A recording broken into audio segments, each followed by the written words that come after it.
গতিকে দেখিছে ফালৰ পৰা কিমান ডাঙৰ ডাঙৰ একদম গাড়ী হেভি গাড়ী আৰু নাম দেখিছে এইপিনে গতিকে সেই লটাৰী খেলখনত আপোনাৰ প্ৰায় প্ৰায় 22টাৰো অধিক পুৰস্কাৰ আছে আৰু গতিকে সকলোখিনি 22 নম্বৰ পুৰস্কাৰটোৱে 20 নম্বৰ পুৰস্কাৰটোৱে আইফোন। গতিকে ভাবক প্ৰথমকেইটা পুৰস্কাৰ কেনেকুৱা হ'ব লাগিব আৰু গতিকে সেই পুৰস্কাৰখিনি পাবলৈ হ'লে বা এটা টিকেটত আপোনাৰ দাম লিখা আছে 100 টকা। মানে এই সকলোখিনি জানিব আজি ভিডিঅ'ৰ থ্ৰুৱেদি। আৰু আজি এঠাইলৈ মাতিছে বিশেষকৈ ক'বলৈ গ'লে শ্ৰী শ্ৰী আউনীআটী সত্ৰ, মানে আউনীআটী সত্ৰৰ সত্ৰাধিকাৰ পীতাম্বৰদেৱ গোস্বামী। আৰু তেখেতৰ থ্ৰুৱেদি মাতিছে, কিবা অনুষ্ঠান এটা ৰাখিছে হেনো আপোনাৰ ইউটিউবখিনি মানে মাজুলী যিমানখিনি ইউটিউবাৰ আছে তেওঁলোকৰ লগত কিবা আলাপ আলোচনা কৰিব। গতিকে সেই সকলোখিনি পাব। আৰু বলক আজি ভিডিঅ'টো তালৈ যাওঁ। মানে ইয়াতে আৰম্ভ কৰিছোঁ কিন্তু হৈছিলে বেলেগৰ পৰা, চ' তাৰ পৰা পোনপ্ৰথমে কৈছোঁ দেখি আচৰিত নহ'ব, বহুত দিনৰ মূৰত আহিছোঁ। আৰু গতিকে আজি এটা বিশেষ অনুষ্ঠানলৈ ৰাতি ফোন কৰি নিমন্ত্ৰণ জনালে। প্ৰথমতে ছাছপেন্স নথকাকৈ কথাখিনি কৈ দিছোঁ এইকাৰণে যাতে ভিডিঅ'টো চাবলৈ ভাল হয়। আৰু সঁচাকৈ ক'বলৈ গ'লে আমাৰ মানে বিশেষকৈ ৰাতি কল আহিছিলে, বোলে আমুক ঠাইত এটা অনুষ্ঠান হ'ব, এটা মানে সত্ৰত ডাইৰেক্ট কৈছোঁ। তাৰপিছত সেই অনুষ্ঠানত আমাক মানে নিমন্ত্ৰণ জনাইছে, কিন্তু কি কাৰণে বা কি হ'ব তাত বিশেষ গম নাপাওঁ। আৰু গতিকে আমাৰ 3জন বন্ধু আছে, এইপিনে আছে পৰেশ আৰু এইপিনে আছে আমাৰ বিটু ভাই আৰু মই আছোঁ। আৰু গতিকে ভিডিঅ'টো ইমান ইণ্ট্ৰ' দি নাথাকোঁ আৰু ডাইৰেক্ট বলক একদম বিন্দাছ ৰাস্তা। ক'বলৈ গ'লে তেনেকুৱা অনুষ্ঠানলৈ আজিলৈকে এনেকৈ নিমন্ত্ৰণ কৰা নাছিলে, কিন্তু ইমান ভাল এটা মানে আগলৈকে পোৱা নাছিলোঁ, আজি পাইছোঁ মানে কালি ৰাতি কৈছে। আৰু গতিকে আমি যাব লাগে আৰু বিশেষ কৈ নাথাকোঁ, বলক যাত্ৰা। বাইকেৰে যাত্ৰা কৰি আহি পালোঁহি এখন ধুনীয়া একদম সেউজীয়া পৰিৱেশত, মানে সেউজীয়া এখন ফিল্ডত। আৰু গতিকে সেই ফিল্ডত আহি আপোনালোকক কৈছোঁ, মোৰ পাছত দেখিছে যি নেকি অসম ভিত্তিত ভাওনা সমাৰোহ পতা হয়, সদৌ অসম ভিত্তিত ভাওনা সমাৰোহ পতা হয় আউনীআটী সত্ৰ মাজুলী। আৰু গতিকে সেই আউনীআটী সত্ৰত মই উপস্থিত হৈছোঁ আৰু সেই যি নেকি ভাওনা হয় সেই ভাওনাৰ কিনাৰত। আৰু গতিকে ক'বলৈ গ'লে 15 দিনত 30খনকৈ ভাওনা অনুষ্ঠিত কৰা হয়। আৰু সেই ভাওনা অনুষ্ঠিত কৰা হয় কি ভাওনা কি হ'ব। আৰু গতিকে জানুৱাৰী মাহৰ মানে 2024 চনৰ জানুৱাৰী মাহৰ 18 তাৰিখৰ পৰা সেই ভাওনা অনুষ্ঠিত কৰা হ'ব, একদম ধাৰাসাৰ কণ্টিনিউ, মানে এদিনত এক ৰাতিত 2খন ভাওনা, সঁচাই কম্পিটিশ্যন। আৰু গতিকে প্ৰায় মই আগতে ভিডিঅ'খিনি দিছিলোঁ, এইবছৰো দিব চেষ্টা কৰিম। আৰু গতিকে ইয়াত সত্ৰাধিকাৰ প্ৰভু আছে পীতাম্বৰদেৱ গোস্বামীদেৱ, বহুতো কথা বতৰা পাতিম। আৰু গতিকে কথাবিলাক অলপ ক'ব মানে পাহৰি যোৱা নিচিনা হৈছে, কাৰণ ইউটিউবত কণ্টিনিউ নাই ন। আৰু গতিকে এইপিনে সত্ৰাধিকাৰ প্ৰভু আছে, এইপিনে কিবা প্ৰগ্ৰেম চলি আছে আৰু আমাকো ইনভাইট কৰিলে আৰু তেওঁলোকে আলাপ আলোচনা চলি আছে। আৰু এইপিনে কিবা খোৱাৰো আয়োজন চলাইছে। আৰু গতিকে লাই খুঁটা স্থাপন কৰিলে, লাই খুঁটা স্থাপন কৰিলে, আপোনালোকে লাই খুঁটা দেখিছে, লাই খুঁটা স্থাপন কৰিলে। আৰু গতিকে খুব সুন্দৰ এটা অনুষ্ঠান হয়, আপোনালোকেও আহিব, এটা ভাল পৰিৱেশ পাব যি নেকি মন মুহি দিব। সেইখিনিয়ে সকলোলৈকে আমাৰ শ্ৰদ্ধা সম্ভাষণ আমি আগবঢ়াইছোঁ। বৰ্তমান সময়ত শিক্ষানুষ্ঠানৰ অভাৱ নাই, বিশ্ববিদ্যালয়ৰ অভাৱ নাই, কিন্তু তাৰপিছতো আমি অভাৱ অনুভৱ কৰি আউনীআটীৰ নামত এখন বিশ্ববিদ্যালয়ৰ প্ৰতিষ্ঠাৰ প্ৰয়াস কৰিছোঁ।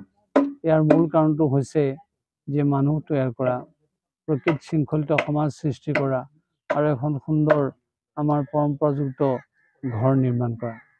সকলোৱে জানে আজি আমি বিশ্বায়নৰ যুগত ডাঙৰ দীঘল হৈছোঁ, আমাৰ কোনো অভাৱ নাই। আমি এফালে চাবলৈ গ'লে আধ্যৱন্ত, কিন্তু আমাৰ অন্তৰ্নিষ্ঠ মানুহজনৰ আজি অভাৱ ঘটিছে, যাৰ কাৰণে কটাকটি, মৰামৰি, হিংসা, দেশভাগ এইবোৰ মানে কমা নাই, বৃদ্ধিহে পাইছে। আৰু তাৰ উপৰি আমি ঘৰ বুলি ক'লে সেইখন ঘৰ আজি হেৰুৱাইছোঁ। দালান আছে, অট্টালিকা আছে, বিল্ডিং আছে, কিন্তু আমাৰ পৰম্পৰাযুক্ত ঘৰখন নোহোৱা হৈছে, য'ত পিতৃ মাতৃ, স্বামী স্ত্ৰী, ভাই ককাই, বাই ভনী, ইষ্ট মিত্ৰ কুটুম্ব সকলো একেলগে থাকি যৌথভাৱে খায়, যৌথভাৱে ভাৱৰ আদান প্ৰদান কৰে আৰু সহানুভূতিৰে সকলোৰে হৃদয়বিলাক উপচাই দিয়ে। আৰু সেইখন ঘৰতেই সন্মান, শ্ৰদ্ধা, স্নেহ, মৰম উপচি পৰে, যাৰ কাৰণে মানুহে এটা শান্তি বাতাবৰণ সৃষ্টি কৰে আৰু শান্তি অনুভৱ কৰে। কিন্তু আজি সেইখন ঘৰ নোহোৱা হৈছে, স্বামী স্ত্ৰী বেলেগে থকা হৈছে, পিতৃ মাতৃ ক'ৰবাত বেলেগে এলাগী কৰি এৰি থোৱা হৈছে, ভাই ককাই বেলেগে আছে, ল'ৰা ছোৱালী বেলেগে আছে, যাৰ কাৰণে মনবিলাক বিচ্ছিন্ন হৈছে। আৰু বিচ্ছিন্ন হোৱাৰ কাৰণে মনবিলাক অতি কঠোৰ হৈছে, আৰু কঠোৰ হোৱাৰ কাৰণেই নিজৰ ঘৰতেই এজনে আনজনক অন্যায় কৰিবলৈ কুণ্ঠাবোধ কৰা নাই। গতিকে এনেকৈয়ে যদি গতি কৰি থাকে, মানৱ সমাজখন অতি সোনকালে বিলুপ্ত হ'ব। মানৱ সমাজ বিলুপ্ত নহয়, মানৱ থাকিব, কিন্তু নামতহে মানুহ হৈ থাকিব। কিন্তু অন্তৰ্নিষ্ঠ মানুহ বা অন্তৰ্নিষ্ঠ মানুহজনৰ সমষ্টিগত সমাজখন নোহোৱা হ'ব।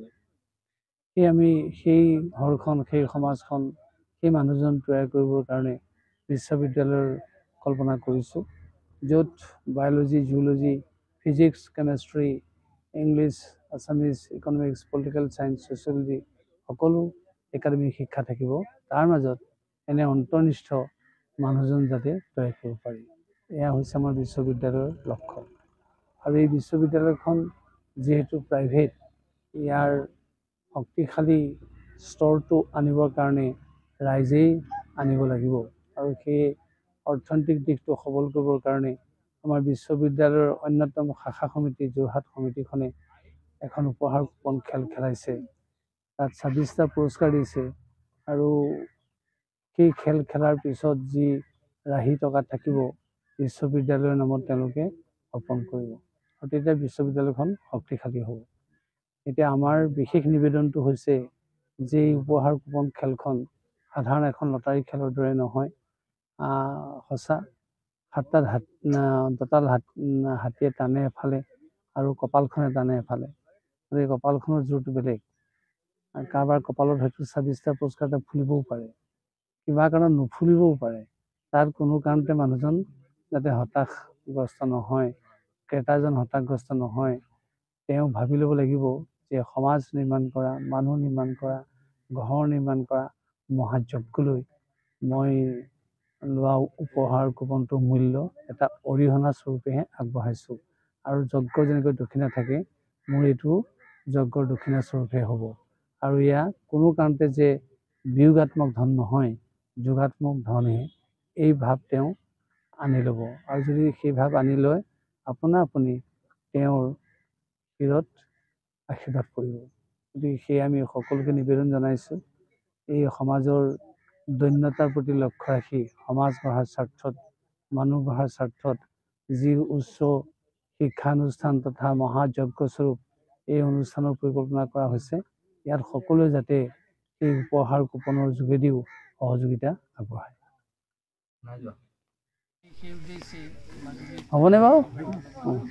আজি আমি সেই উদ্দেশ্যেই মাজুলীত থকা ইউটিউবাৰসকলক মাতি আনিছোঁ। আমি জনামতে 50জনমান মাজুলী ইউটিউবাৰ আছে। আমি তেখেতসকলৰ ওপৰত এইটো ভৰসা কৰিছোঁ, তেখেতসকলে আনতকৈও যিহেতু মাজুলীতেই এই জ্ঞানৰ বীজ পুলি ৰোপণ হৈছে, যিহেতু আচাৰ্য কক্ষ ইয়াত স্থাপন হৈছে, গতিকে মাজুলী ইউটিউবাৰসকলে বিশেষ গুৰুত্ব প্ৰদান কৰিব। আৰু তেখেতসকলে এই উপহাৰ কুপন বিতৰণ কৰাৰ ক্ষেত্ৰত এক সিংহভাগ দখল কৰিব।